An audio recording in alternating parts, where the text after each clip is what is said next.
Seigneur.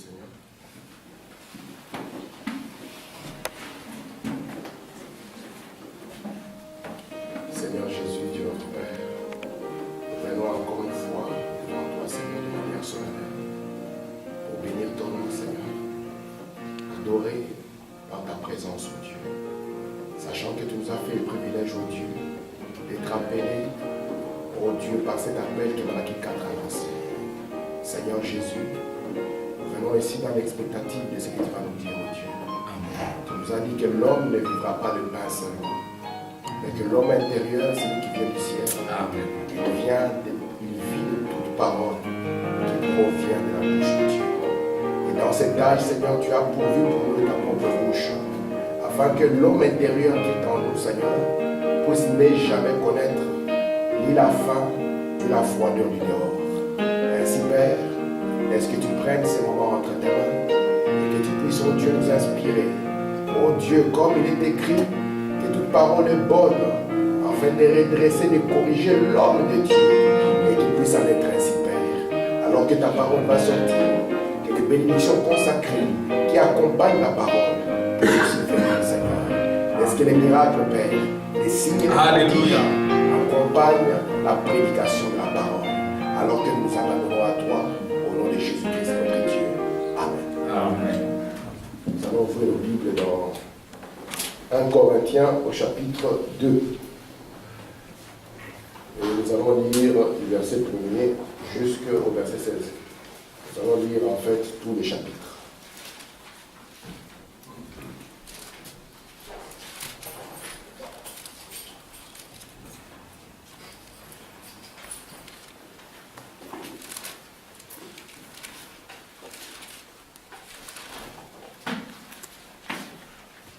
Corinthiens chapitre 2, nous allons du verset 1er jusqu'au verset 16.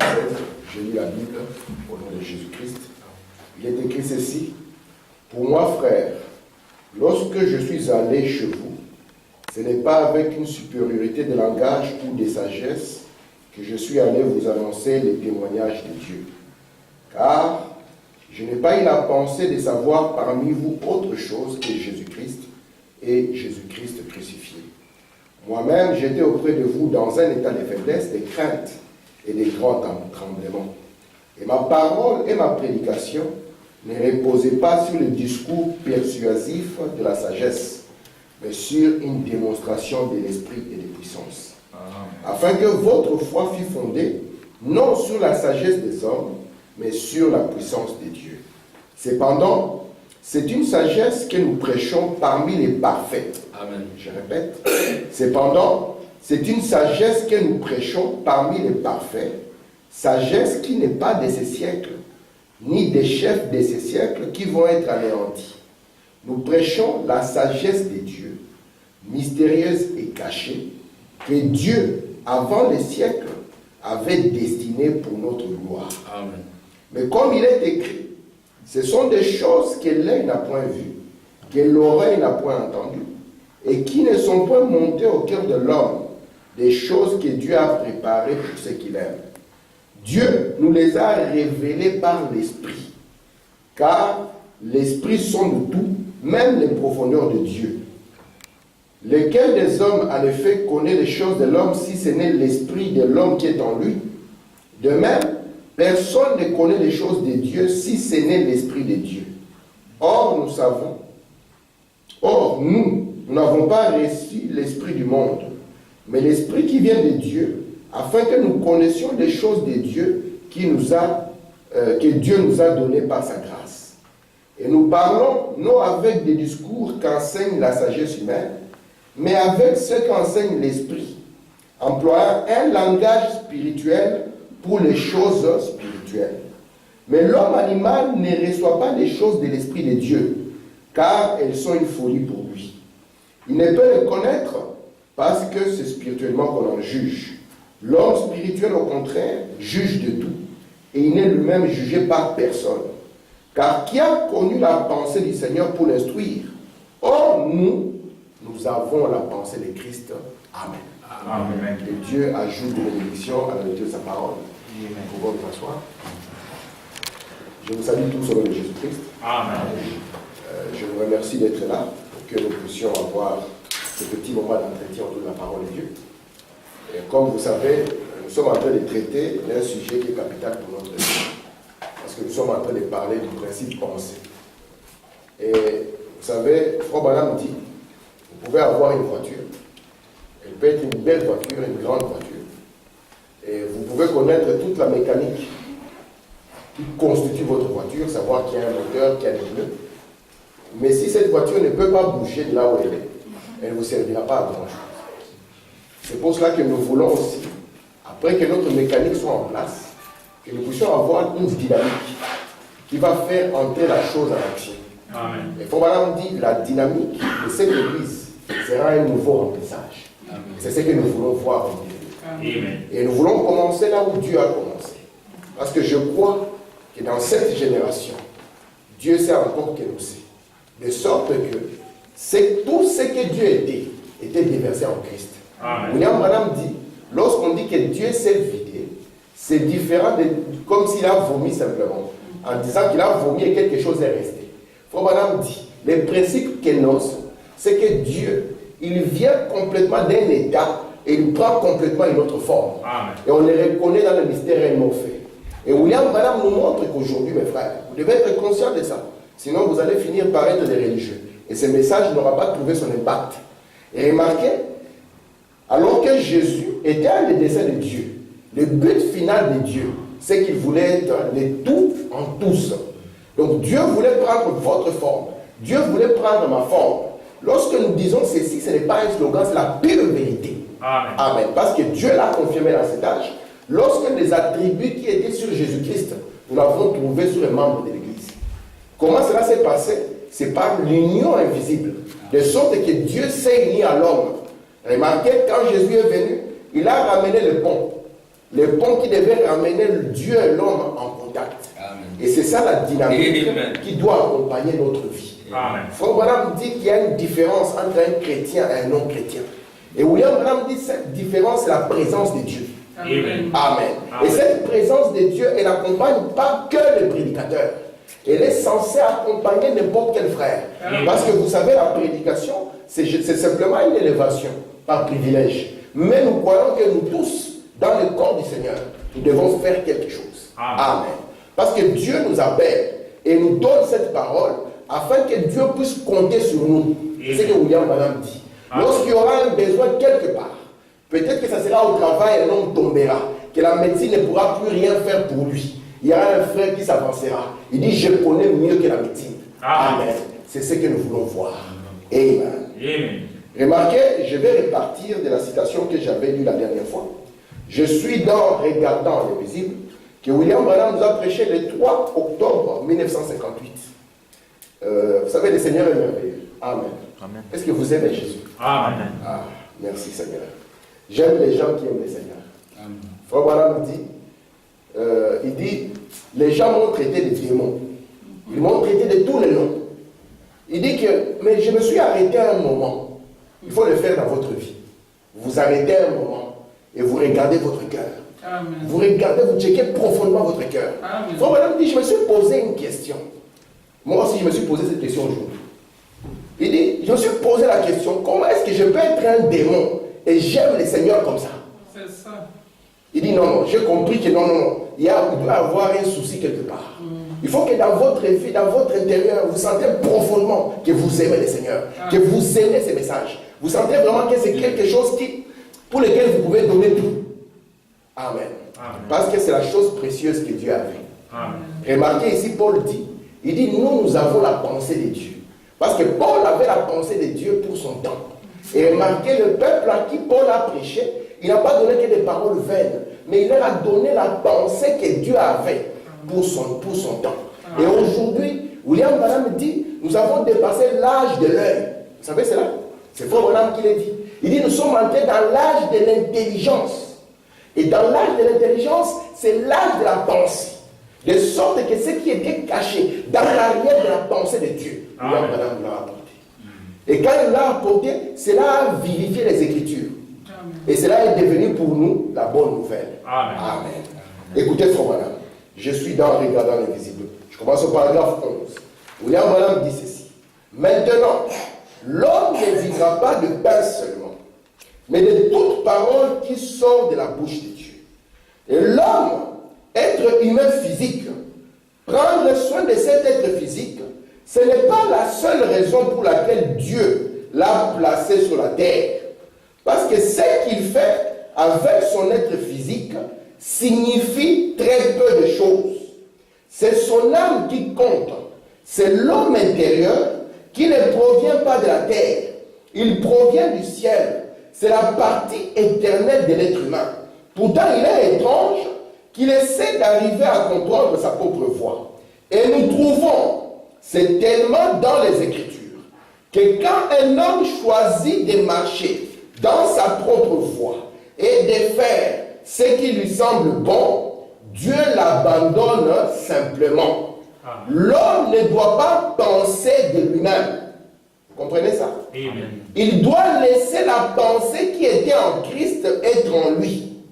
Nous ne devons pas penser de nous-mêmes. Nous devons considérer toute autre chose contraire à ce qu'il a dit, comme si cela n'existait pas. Peu importe ce que nos yeux déclarent, nous ne vivons pas de ce que nous voyons. Nous vivons de ce que nous croyons. Il y a de cela quelques jours, j'étais en train de suivre un programme et donc il parle maintenant des jeunes gens. Frère Branham montre que ce qui nous arrive et ce qui est malheureux, c'est que Branham dit cette révélation, cette foi, virgule, c'est Saint-Esprit qui vit en nous. Il dit nous l'entravons par beaucoup de choses. Vous êtes avec moi? Amen. Il dit nous l'entravons par les échecs que nous avons eus. Nous l'entravons parce que nous avons regardé à quelqu'un d'autre. Nous avons compris que notre frère était dans le même besoin que moi. Nous avons vu que le frère s'est donné, le frère était sérieux, le frère est venu à l'église. Mais c'est comme s'il a échoué. Et nous nous sommes identifiés à lui. Mais William Branham dit, Dieu nous a donné le Saint-Esprit. Pourquoi? Pour que le Saint-Esprit puisse conduire les croyants. Et le Saint-Esprit dont nous parlons ici, ce n'est pas le baptême du Saint-Esprit. Nous parlons de la théophanie de Dieu qui est revenue dans les croyants afin de faire quoi? Afin que la divinité et toute sagesse soient encore restaurées à l'être humain. Amen. Amen. Vous êtes là? Amen. Écoutez ceci. La plus grande bataille jamais livrée. Je commence au paragraphe 421. C'est merveilleux ce que William Branham dit ici. Branham dit ceci. L'Esprit de Dieu s'avance directement vers le diable. Parce que nous avons dit que la pensée de l'homme, la bataille qui s'y passe, c'est une bataille atomique. C'est une bataille terrible. Elle dépasse toutes les armes que les États-Unis peuvent amener. Elle dépasse toutes les armes que l'homme peut amener. Parce que c'est une bataille entre Dieu et Satan. Et Branham nous dit ici, l'Esprit de Dieu s'avance directement vers le diable. Et dit, il est écrit. Branham dit, Amen, il est écrit. Les diables se retirent. Vous savez que le diable vient aussi avec ce qu'il est écrit. Amen. Vous croyez ça? Amen. Branham dit que c'était le début du ministère de Jésus. Lorsque Jésus s'est retiré dans le désert, afin de prier et de jeûner. Nous croyons qu'il faut prier et jeûner. C'est le conseil de William Branham. Parce que, vous savez mes frères, peu importe la révélation qui vient, nous ne pouvons pas perdre les modèles que Dieu nous a donnés. Amen. Et le premier modèle, c'est Jésus-Christ. Amen. C'est le premier modèle. C'est pour ça que vous allez voir que la vie de Branham ne s'est pas éloignée de sa vie. Amen. Lorsque, moi je suis toujours croyant, je suis certain que si aujourd'hui on ressuscite Paul, on ressuscite par exemple les pierres, ceux qui ont marché avec Jésus. On ressuscite les pierres, les gens et tout ça, et on les ramène à Jeffersonville du vivant de William Branham, ils seront déconcertés. Ils verront que, mais ce n'est pas l'homme de Galilée. Lui, il n'a pas les cheveux comme ça. Lui, il est chauve, mais il n'a pas la barbe. Mais il faut voir, la vie sera exactement la même vie. Amen. Et remarquez que comme nous croyons au mystère que lorsque c'était la vie qui était en Dieu, qui était déversée en Jésus-Christ, et cette vie en Jésus-Christ fut déversée dans l'épouse, ça signifie que si la même vie revient en nous, nous n'allons pas vivre différemment. La même vie nous conduira à ces mêmes genres de vie. Nous allons être des gens qui gênent et qui plient. Nous ne pouvons pas ôter ça de notre vie. William Branham dit, il dit Dieu déteste une église sans puissance. Et la puissance, ce n'est pas les bruits que vous faites. Vous comprenez? La puissance, c'est ce que vous dégagez. Amen. Et qui fait reculer le diable. Amen. Écoutez, frère Branham. Il dit ici, qu'est-ce que nous faisons? Nous prenons l'épée. Parce que souvenez-vous, l'ennemi viendra aussi vous dira, il est écrit. Mais ce qui fera la différence entre votre il est écrit et son il est écrit, ça sera la pensée de Dieu. Amen. Parce que lui n'a qu'il est écrit. Mais la pensée, c'est une connexion de l'éternité. Et lui, il est une créature du temps. Il n'est pas connecté à l'éternité. Lorsque vous lui direz il est écrit, votre il est écrit aura plus de force. Pourquoi? Parce qu'il est accompagné par la divinité. Amen. Écoutez, frère Branham ici. Il dit, qu'est-ce que nous faisons? Nous prenons l'épée, qui est la parole de Dieu. Nous la dégainons avec quoi? Frère Branham dit, une main de foi. Et nous croyons aujourd'hui, la première fois que Moïse, Frère Branham dit, que le bâton qui doit exercer le jugement, cette main-là doit être purifiée. C'est pour ça que nous voyons dans la première venue, Dieu donnant sa vie, afin que nous puissions être purifiés. Et la seconde fois, lorsque la main revint, elle était pure. Elle peut maintenant brandir le bâton du jugement. Écoutez maintenant, Frère Branham, il dit ici, il dit, l'épée à deux tranchants. La Bible dit dans Hébreux 4, elle est une épée à deux tranchants, elle coupe dans les deux sens, à l'aller et au retour. Frère, qu'est-ce qu'il faut faire? Prenez la parole. Frère Branham continue. Prenez l'esprit. Laissez entrer l'esprit dans votre cœur. Frère Branham dit, ouvrez votre pensée. Dites, ta parole est vraie. Maintenant, faites ceci. Frère Branham s'adresse à une sœur qui est malade. Écoutez ce qu'il lui dit. Il dit, sœur, faites ceci. Ta parole est vraie. Paragraphe 424. Seigneur, je ne prêterai aucune attention à ce que je ressens, à ce que qui que ce soit ou quoi que ce soit peut dire. Je bloque tout. J'évacue toutes mes voies d'accès. Toutes les contrariétés, les doutes, les incrédulités que j'ai jamais eues, tout sentiment que j'ai jamais eu, toute maladie que j'ai jamais eu, tout ce que j'ai jamais eu, j'évacue tout ça. Je fais abstraction de tout ça. Je viens directement à mon esprit. Ô Seigneur, descends. Tu as dit que tu m'avais donné les libres arbitres. Et Dieu dit, tu l'as mon fils. Très bien. J'ouvre mon cœur et ma pensée. Entre Seigneur Jésus. Je vous ai dit ici, mes frères, que moi, en tant que votre frère, si je vais dans une campagne et que je prêche que Jésus il guérit les malades, et qu'on m'amène l'hôpital Erasme, et que je prie pour chaque malade qui est à cet hôpital, et que le lendemain, tout le monde puisse mourir, William Branham dit, parlant de lui-même, il dit le lendemain, si on m'appelle encore pour prier pour Saint-Luc, je serai prêt à le faire. Amen. Mais remarquez que lorsque vous allez revenir, comme c'est une expérience qui vous est arrivée, et que cette expérience était négative, il y aura déjà une bataille. Il vous dira, mais remarquez ce qui s'est passé hier. Hier, c'est comme si tout le monde est parti. Tu penses qu'aujourd'hui, ça sera différent? William Branham nous montre ici les secrets. Il s'adresse directement à une soeur qui est malade. Il dit, sœur, fais ce que je t'ai dit. Il dit, tu dois évacuer tous les canaux. Je vous ai dit, vous avez connu tellement des expériences négatives, au point que vous adorez ces expériences. Je répète ce que j'ai dit. Au point que vous en êtes arrivé au point où vous les adorez. Vous savez c'est quoi le mot adorer? Adorer signifie aimer le plus. De sorte que quand moi je vous présente la parole de promesse, vous aimez plus l'expérience négative que vous avez connue. Vous ne voulez pas vous en défaire. Et aussi longtemps que vous faites ça, vous êtes en train de mettre une entrave à l'Esprit de Dieu qui était censé vous aider. Est-ce que vous êtes là? Amen. C'est pour cela que lorsque nous prêchons ceci, ce n'est pas juste pour que ce soit une bonne prédication quand nous sommes ici.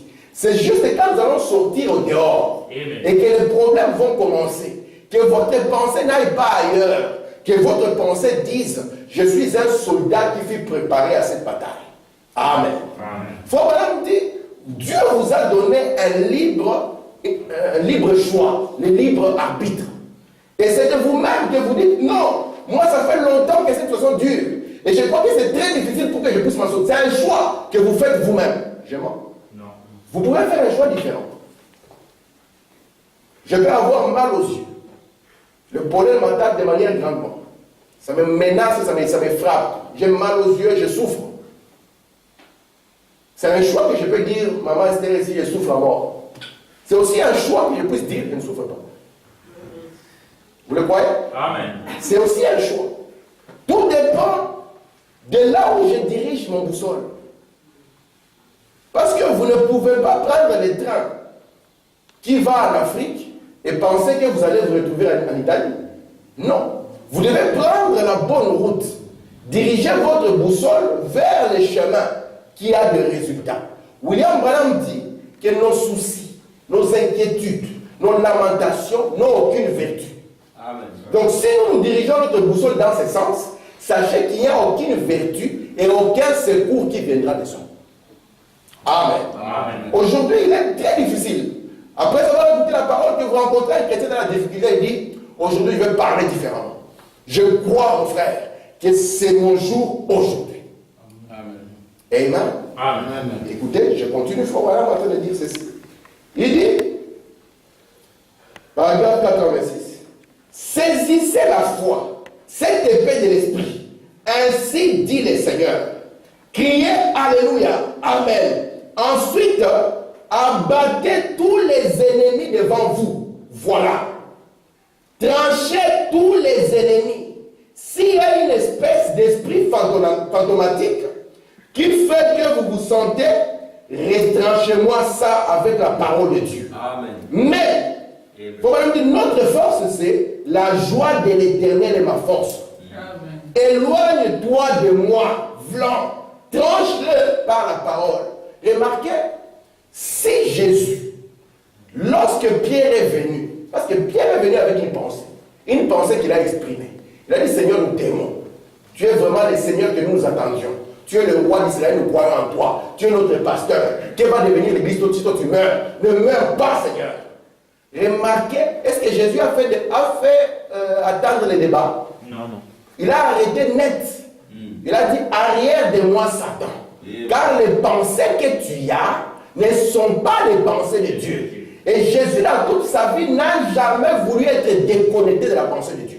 Amen. Alors, il ne voulait pas qu'un frère, par la bonté sentimentale, par l'amour philéo, puisse le détacher de l'amour agapao. C'est pour ça qu'il dit ici, il faut arrêter l'ennemi directement. Amen. Vous savez, le problème avec notre mère Ève, c'est que maman Ève, elle s'est arrêtée et elle a commencé à écouter la prédication.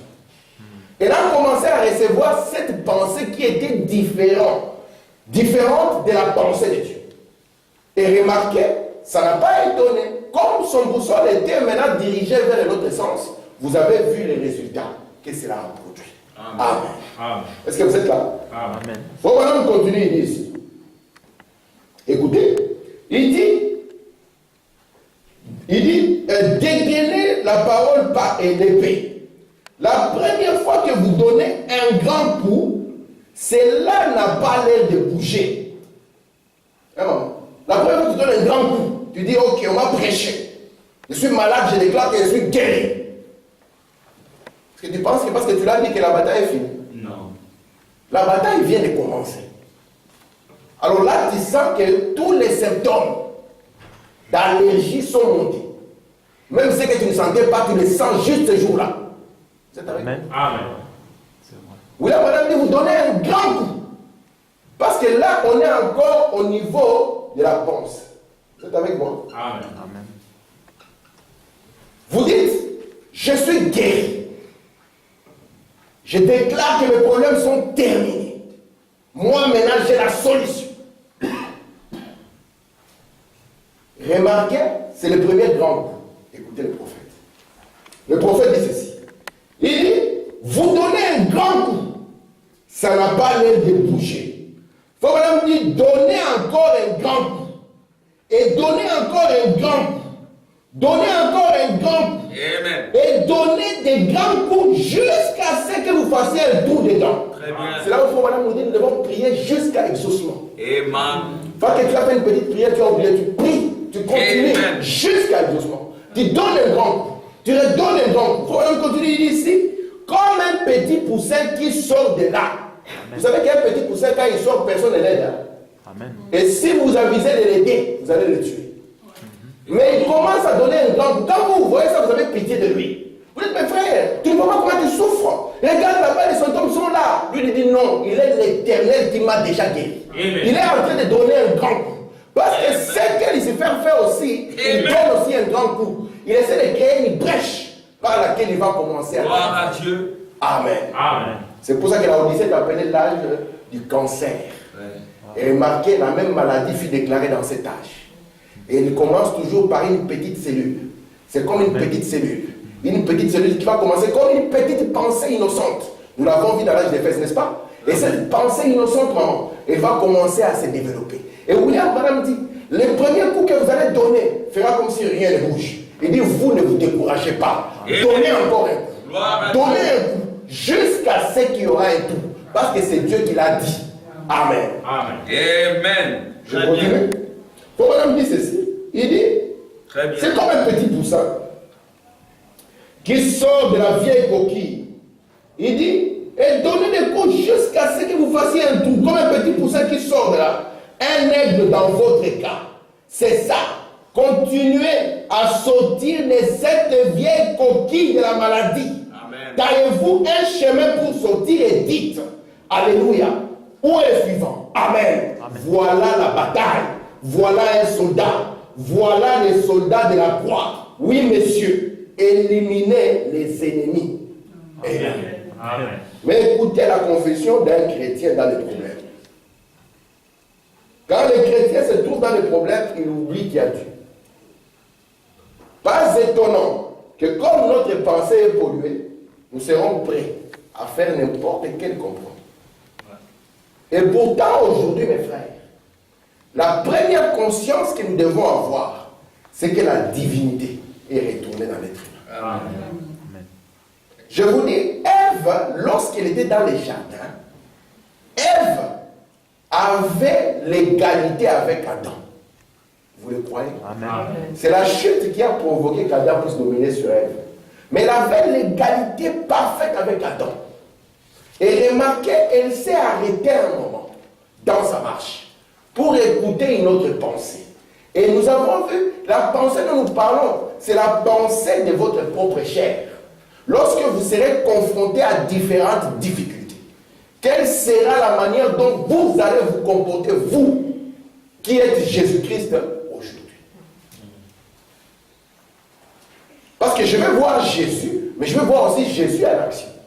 William Branham dit, tout ce que j'attends, tout ce que je veux, c'est de voir Jésus, mais Jésus-Christ glorifié. Et il dit maintenant, comment sera-t-il glorifié? Il a promis que la seule façon pour lui d'être glorifié, c'est d'être glorifié dans ses seins. Amen. Amen. Et lorsqu'il vient dans ses seins, il vient toujours pour garder la même attitude. L'attitude de foi. Il est le capitaine dans la bataille. Amen. Amen. Ce n'est pas un poltron. Vous savez pourquoi l'armée israélite, l'armée juive de Tzahal, c'est parmi les meilleures armées au monde? Il y a des armées, surtout chez nous là-bas, il y a beaucoup d'armées. Quand on est au combat, si moi je suis le colonel et que frère Armand il est le major, moi je sais que le front se trouve, la guerre est à Halle. J'envoie déjà frère Armand. Il dit frère Armand, va là-bas. Frère Armand il arrive entre Bruxelles et Halle, il prend frère Neville qui est le lieutenant. Il envoie frère Neville. Vous comprenez? Frère Neville aussi, quand il se rapproche, il prend frère Mao qui est le sergent. Jusqu'au bout, on va envoyer quelqu'un parce que tout le monde n'est pas là. Et on va s'étonner que même une petite armée de rien du tout va terrasser un grand pays. Amen. Mais vous savez, les militaires juifs, et ils ne disent pas à ces soldats, vas-y. Il dit à ces soldats, suivez-moi. C'est lui qui ouvre la voie. Amen. Et j'écoutais un jour Sharon en train de dire, il dit, vous savez, nous sommes une armée différente de toutes les autres. Il dit, pourquoi? Il dit, nous vivons au milieu de nos ennemis. Du nord au sud, de l'est à l'ouest, nous sommes environnés. Il dit, maintenant, nous, quand nous marchons, si nous tombons dans une embuscade, écoutez bien ce qu'il a dit. Il dit, nous tombons dans une embuscade. Une armée normale, lorsqu'elle tombe dans une embuscade, tout le monde va fuir pour aller se cacher. Il dit, nous, quand nous tombons dans une embuscade, il dit, nous courons du côté où viennent les balles.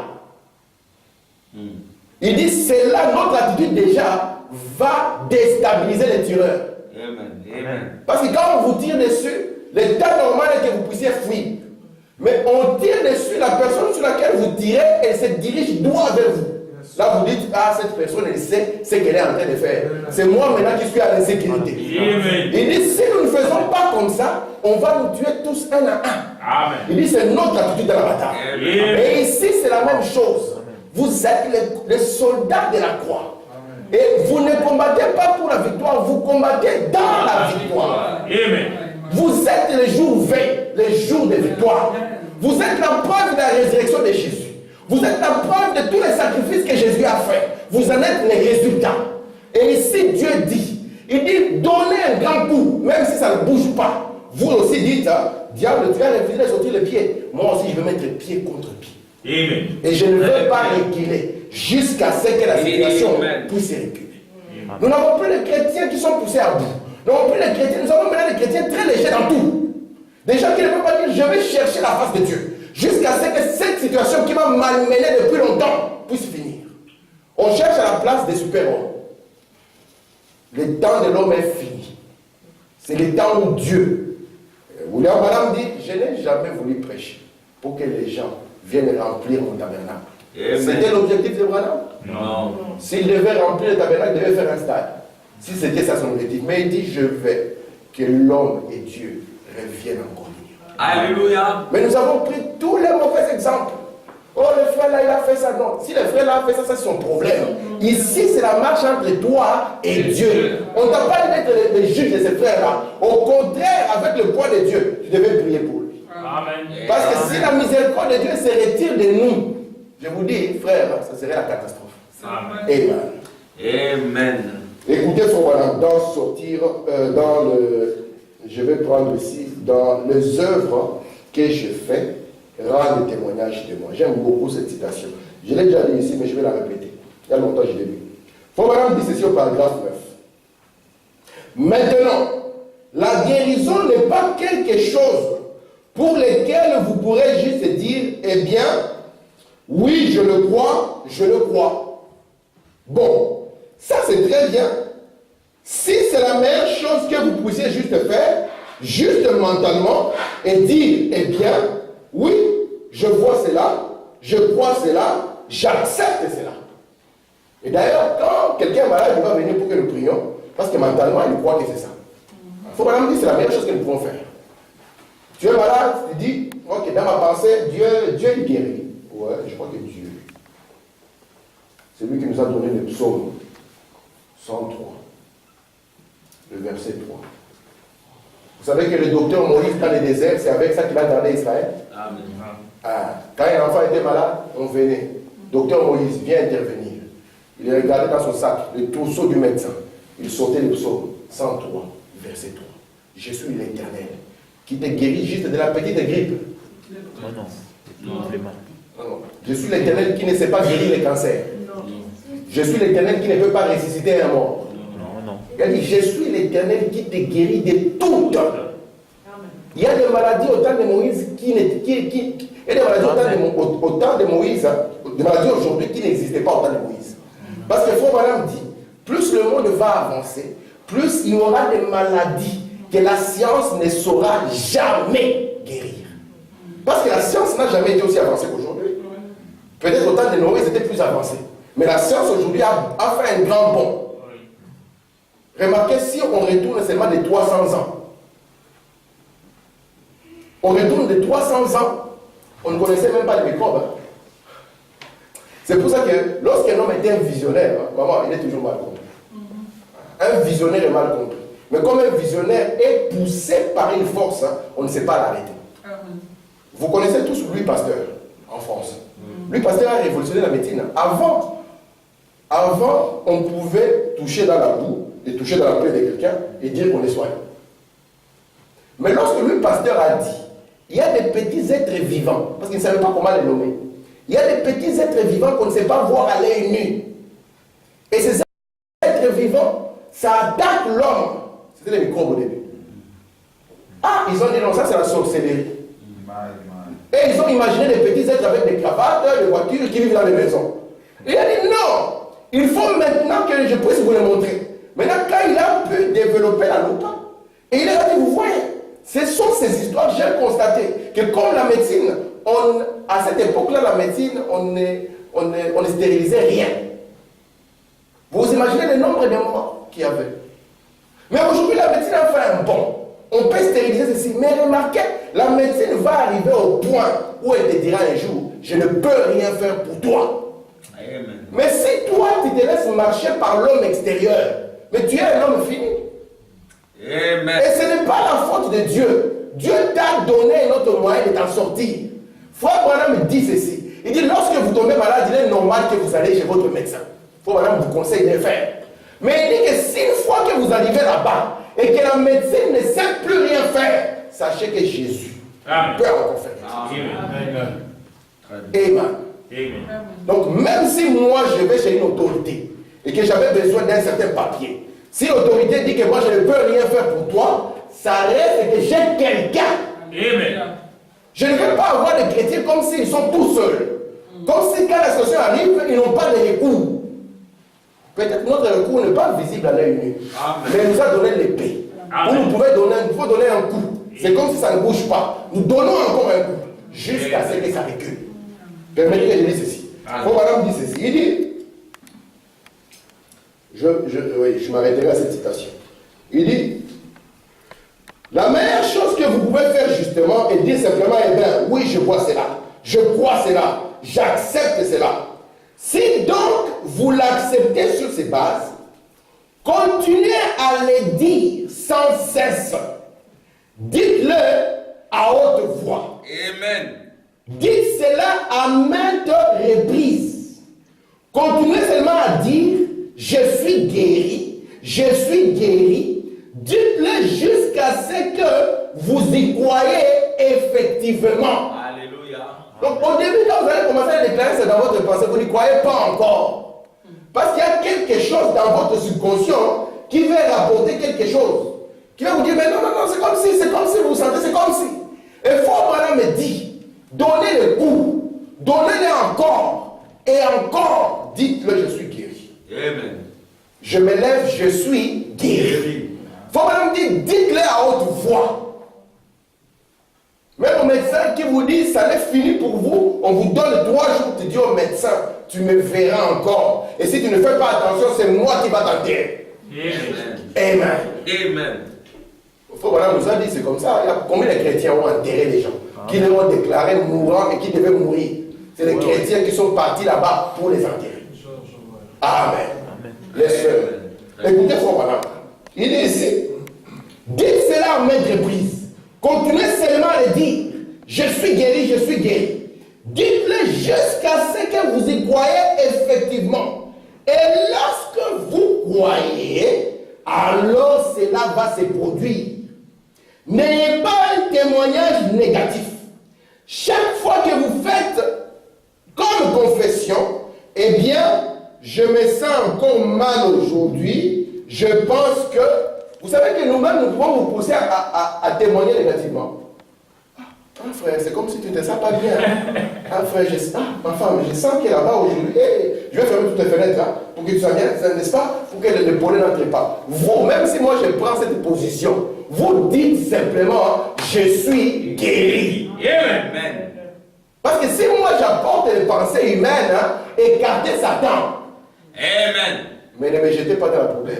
Mais écartez Satan. Amen. Amen. C'est ça notre position dans cette bataille ici-bas. Écoutez. Amen. Je continue. Faut me dire, ne faites pas un témoignage négatif. Amen. Très bien. Il dit, eh bien, je me sens encore mal aujourd'hui. Je pense que, il dit, vous retournez droit dans la même situation pénible où vous vous trouviez au début.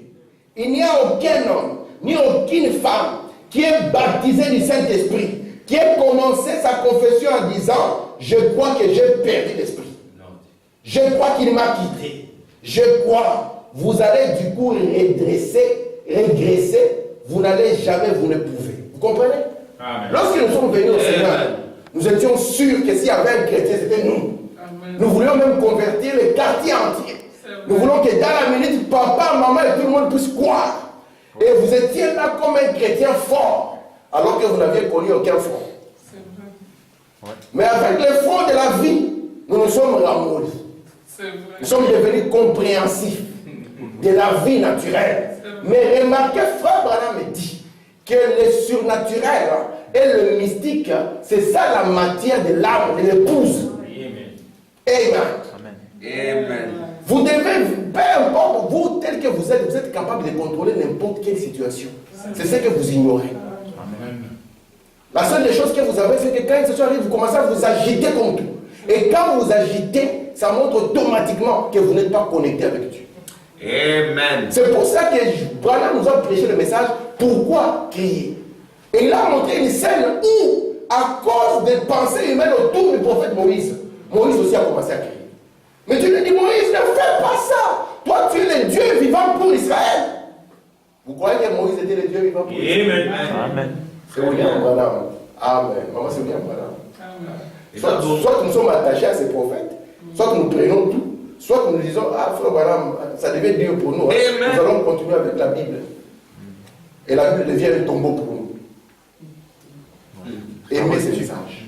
Amen. Que ces messages remplissent vos pensées. Quand vous êtes dans une certaine circonstance, posez-vous la question. Si frère Branham était ici, qu'est-ce qu'il ferait? Amen. Posez-vous la question. Si Jésus était ici, qu'est-ce qu'il ferait?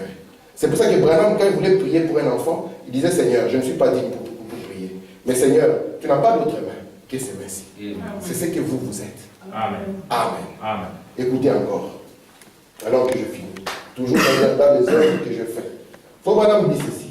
Il dit, écoutez, effectivement, vous ne vivrez jamais au-dessus, vous ne vivrez jamais au-dessus de votre confession. Vous croyez ça? Amen. Votre vie ne sera jamais au-dessus de votre confession. Ne pensez pas que... Donc là ça va arriver parce que je suis encore dans la partie pensée. Quand je vais arriver dans la partie par parole, parce que nous avons vu que la parole c'est la pensée exprimée, c'est là où je vais expliciter ça. Ne pensez pas que vos pensées qui sont dans votre cœur, vous allez en être différents. Non. Les chrétiens que nous avons aujourd'hui sont des chrétiens qui pensent qu'eux, ils ne doivent pas croire et que c'est le prédicateur qui doit nous produire une puissance inconnue. Cela n'existe pas. Ce n'est pas la manière de faire de Dieu. Amen. William Branham nous a prêché la voie de Dieu pourvue pour toutes choses. Il a montré qu'il y a une voie pour la guérison. C'est pour ça qu'il dit à cette sœur ici, la sœur est malade ici, sœur, faites ce que j'ai dit. Ouvre ton cœur, ouvre ton esprit. Dis, Seigneur, j'ai tous les échecs. Oh, tel pasteur avait prié pour moi, ça n'a pas marché. Je suis parti dans l'église, on m'a moins d'huile. On m'a même moins d'huile d'olive de Jérusalem. Frère, tu attendez rire. Un jour, je sors de la gare d'Alost. Je trouve des gens d'une église en train de distribuer des tracts. Vous voulez? Il dit, c'est quoi? Il dit, nous avons une église ici, donc nous allons distribuer de l'huile de Jérusalem. J'ai regardé la sœur, elle était en pantalon. J'ai dit, je crois qu'on a besoin d'huile du ciel ici. Amen. Alors, j'ai dit, non, je vous remercie. Elle dit, quoi? Tu refuses l'huile de Jérusalem? J'ai dit, moi j'ai l'huile de la nouvelle Jérusalem. Amen. Amen. Et remarquez, mes frères, je crois de tout mon cœur que si nous pouvons seulement nous éveiller à ceci, ce n'est pas pour un autre peuple, c'est pour nous. Gloire à Dieu. Si nous pouvons seulement nous éveiller à ceci, Amen. Oh Seigneur. c'est pour ça que la Bible dit, mettez en action ou en pratique votre foi. Vous savez, si moi je commence à faire du sport là, vous allez voir qu'après un moment, le corps sera taillé à la même dimension. Je serai un gaillard qui peut jouer dans un film. Mais Frère Branham nous dit que la foi, c'est aussi un gaillard. Amen. Parce que la foi, lui aussi, il fait des entraînements. Cette situation a autant duré. Est-ce que le Seigneur n'a pas donné une solution? Le Seigneur a donné une solution. Je vais confesser. Je vais commencer par les dire. Les penser d'abord. Je commence d'abord. J'avais des citations plus loin. On les verra prochainement. Où il faut vraiment traiter de montrer la chose. Aujourd'hui, mes frères, la divinité n'est pas en dehors. Elle est là. Ne l'entravez pas par vos vieilles petites expériences négatives. Ne dites rien de négatif, ne vous agitez pas. Sachez que tel que ça arrive ici, mon subconscient, il prend le contrôle. Je sais que ça, là, Dieu est là. Et Dieu ne peut pas permettre que ceci arrive s'il n'y a pas une voie de sortie. C'est pour ça qu'il faut, madame, dit, j'ai fini. Il dit que s'il nous dit, allons, le chemin est là-bas. Imaginez un peu, nous voulons fuir. Frère m'a dit, ah, frère Samuel, je pense que le chemin est ici. Pourquoi? C'est Frère Branham qui l'a dit. Là, automatiquement, nous devons marcher dans cette direction. direction. Amen. Et quand nous marchons dans cette direction, arrivé au pied du mur, je vous dis, ça reste le problème de Dieu. Il vous a dit, vous, déclarez-le. Ne faites rien de négatif. Amen. Je suis fatigué de ça. Oh, tu vois, ça dure, oh, tu vois, ceci, c'est bon. Ça, c'est le passé. Maintenant, aujourd'hui, dites, ça change. Amen. Commencez à changer d'abord. Je n'ai pas dit que vous l'avez reçu, non, vous n'avez pas encore reçu. Mais dites-le, c'est bon. Faites comme notre ami Ryan, n'est-ce pas? Quand il était assis chez le coiffeur, vous connaissez tous les témoignages. Pourquoi nous ne le faisons pas? Pourquoi nous faisons autre chose? Amen. Nos parents, ils ont pleuré. Ils ont dit, regardez, ça dure 10 ans. Le Congo n'a pas changé. 20 ans la souffrance. Mais nous n'allons pas confesser la même chose. Non. Et ils étaient ignorants. Mais remarquez là, John Ryan a dit, Flash Info. Flash Info. Édition spéciale. Je suis guéri. Est-ce que l'homme charnel peut comprendre ça? Non. Est-ce que l'homme charnel a la pensée de Dieu? Mais nous avons voulu que notre vie soit jugée par les... Je vous ai dit, moi, même si toutes les églises de Bruxelles m'appellent idolâtre, je sais où je mets les pieds. Amen. Et ne vous en faites pas, je ne vais pas faire mes frères. Hein. Quand ils vont faire la convention, je vais venir. Amen. Vous allez... l'idolâtre est là. Viens encore là. Ouais, je serai là. Et quand vous allez tracer un petit cercle, là, moi je vais tracer un grand. Amen. Écoutez la divinité expliquée. Juste, si vous n'avez pas le temps d'écouter tout, écoutez la première heure. Vous allez voir William Branham. Il s'est tenu entre les unitaires d'un côté et les trinitaires de l'autre. Et on leur a dit, comme toi tu es avec cela, comme toi tu fréquentes cela, tu ne viendras plus. Il dit, nous avons tracé un petit cercle. Voilà, m'a dit, c'est pas grave. Je vais tracer un grand. Amen. Et je vais vous inclure. Amen. Et même pas, ce sont nos frères. J'ai fini en disant, mes frères, prenons conscience de ces choses. Amen. C'est ça ce qui va changer notre propre vie. Ne pensez pas que c'est le gouvernement Michel qui va changer votre vie. Non. Il n'y a pas un super-homme qui viendra changer quoi que ce soit. Ça ne marchera pas. Regardez le Congo. Nous avions inspiré notre musée lorsque vous êtes arrivé. J'ai un ami qui était ici, il a dit, je voulais retourner au Congo. L'État doit respirer. Mon Dieu, j'ai failli retourner au Congo. Mais j'ai dit pourquoi? Parce que tu pensais que ces messieurs-là, Dieu n'a pas placé ces messieurs pour prendre soin de toi. Dieu t'a donné le Saint-Esprit. Amen. C'est pour ça que Branham a prêché le message. Amen. Pourquoi le Saint-Esprit a-t-il été donné? Amen. Amen. Il t'a donné le Saint-Esprit. C'est pour ça que quand même il y a une situation de corruption, nous devons refuser, même s'il y a l'argent, nous refusons ça. Gloire à Dieu. On dit, mais toi, tu es fou. Mais je refuse ça. Je dis non. Amen. Parce que je sais que le Saint-Esprit connaît les besoins là où il va pouvoir. Amen. Alors soyons des hommes premièrement positifs. Dans notre approche, soyons positifs. Amen. Même si nous avons échoué pendant 15 ans, restons positifs. Et Amen. Dieu va commencer à travailler. Amen. Que Dieu bénisse. Amen.